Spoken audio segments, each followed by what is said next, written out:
If you've ever gone to confession and confessed something like, Father, forgive me for I haven't been praying as much as I should, then I would like to officially welcome you to the human race and welcome you to this video or podcast.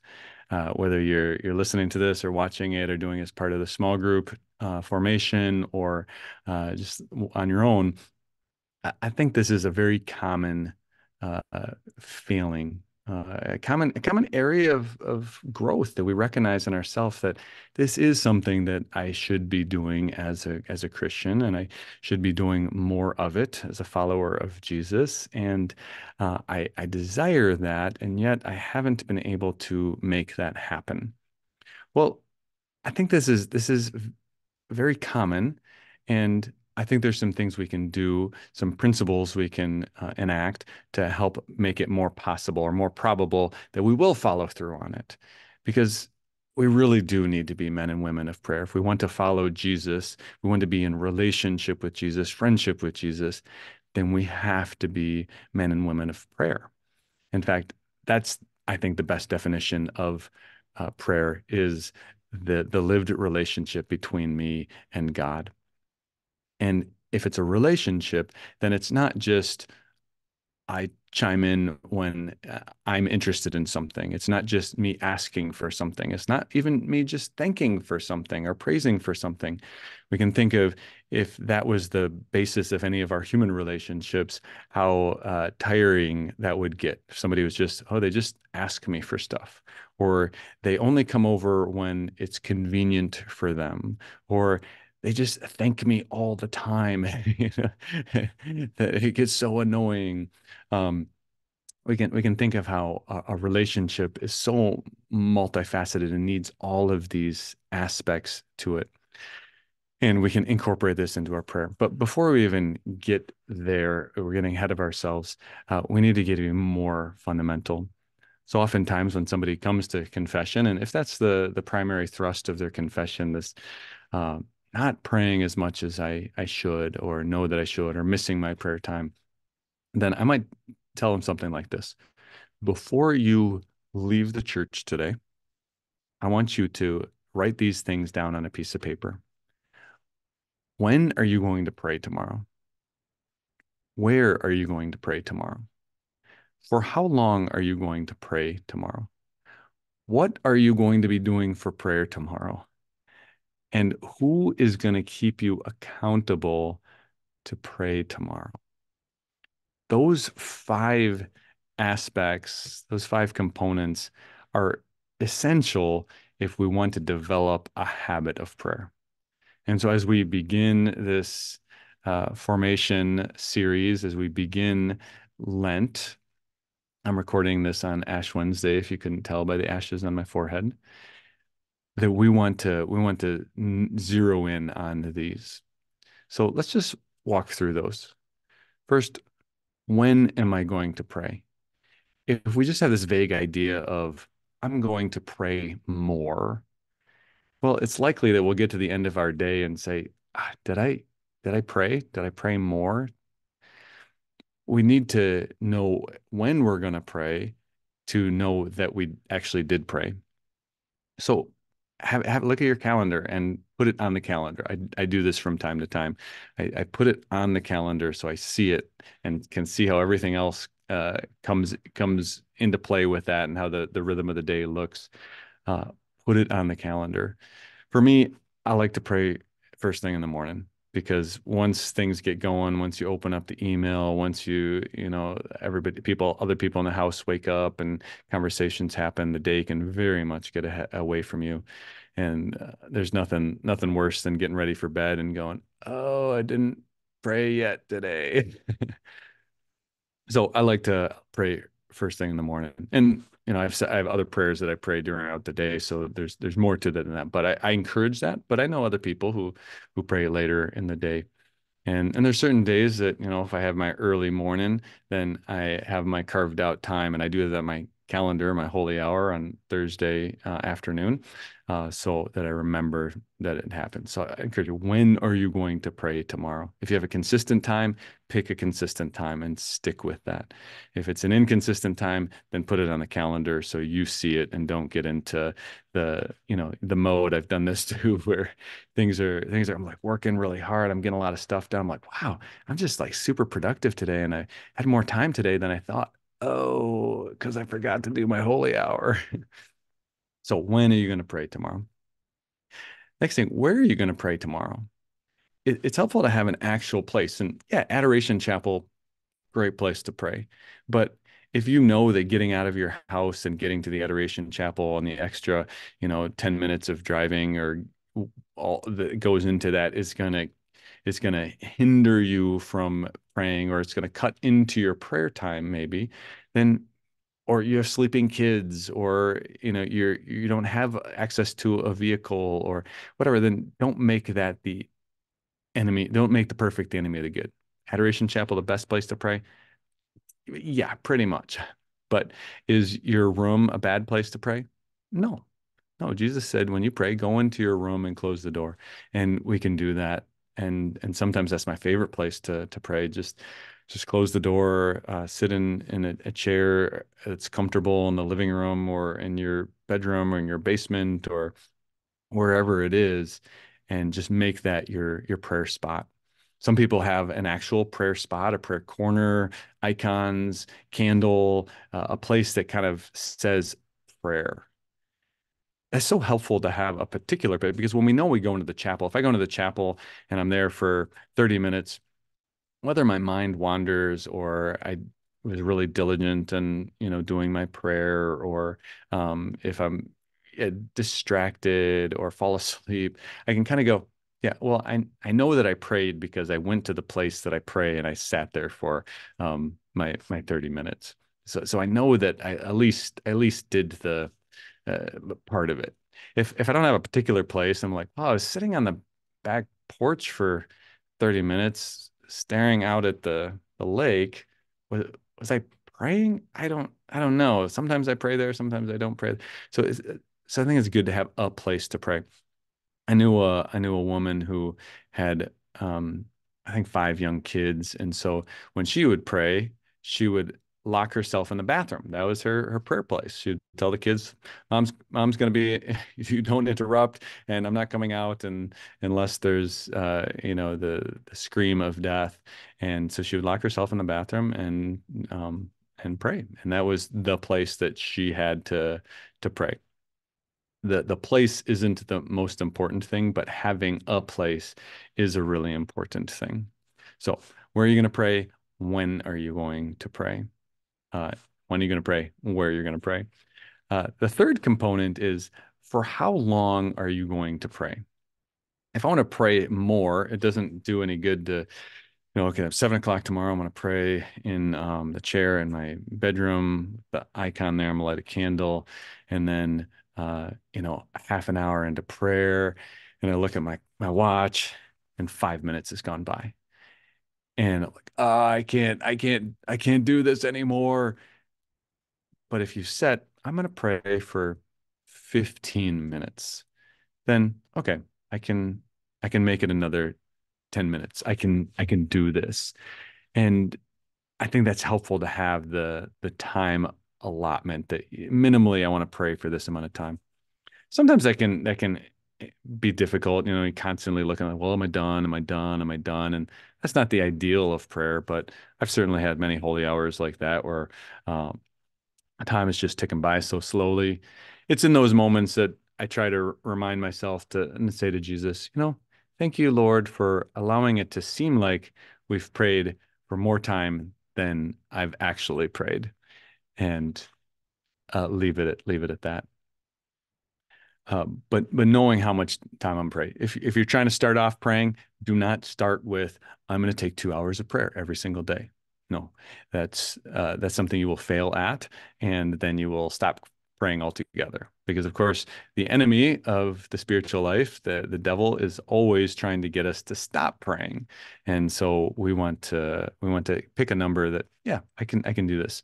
When I first started praying, when I was a young man starting out with Net Ministries, they told us 30 minutes of prayer every single day, and that's what I stuck with. And then as I've grown in my spiritual life and into priesthood, I've obviously increased that. But 30 minutes was a good start. It was challenging enough for me sometimes, like, well, how do you fit this in with our busy travel days and things. But it was doable. It's always doable, even if sometimes I had to get up very early and sometimes I had to maybe stay up a little bit later. It was always possible. And you want to pick a number that's possible for you. And maybe you have lots of free time because you're retired. Maybe you have very little free time because you have lots of kids at home, or some other reason, or you have a long work day or commute or something. So you might have to be more creative, or to say that I can't pray because I don't have time isn't acceptable, really. And there's no saint that's ever said, yeah, if you don't have time, just don't pray. I think one author or saint said, oh yeah, if you don't have time to pray, that's okay. You can be a mediocre mom or a mediocre priest or mediocre dad, or oh, if you don't have time to pray 1 holy hour, oh, you should pray 2 holy hours. This like we have to be convinced that we need prayer. We need this relationship with the Lord. Otherwise, it's very easy to make excuses. I've found personally that when I have committed more and more to prayer, the Lord figures out the rest of my schedule, the rest of my day, and it just somehow fits. Even, um, yeah, he makes it work. He's the Lord of time. He can do that. So I try not to make excuses and go with it. So when are you going to pray? Where are you going to pray? For how long are you going to pray? What are you going to do for prayer? So you show up, okay, 7 o'clock in the morning, Adoration Chapel. I'm going to be there for 30 minutes.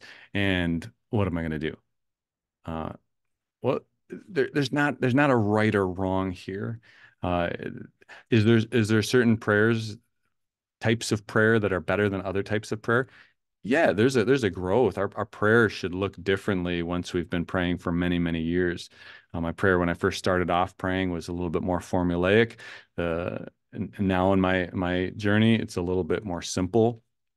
But it's where you are in your prayer, in your relationship, in your spiritual life and growth, not where somebody else is. So you go to the Adoration Chapel and you see somebody just staring at the monstrance, staring at the Eucharist, and you say, "Well, I should do that." Okay, but maybe you're not there yet. Maybe you stare at the Eucharist and your mind is just wandering and you can't focus and you're agitated and fidgety and bored. And maybe where you are is reading scripture, or reading a spiritual book, praying the rosary. Those are all great forms of prayer. uh what we want to not do is judge ourselves based on somebody else's prayer, or judge somebody else's prayer, or make the thing the end in itself. So the rosary is never the goal. Oh, prayed the rosary, I'm good. No, the goal is communion with Jesus.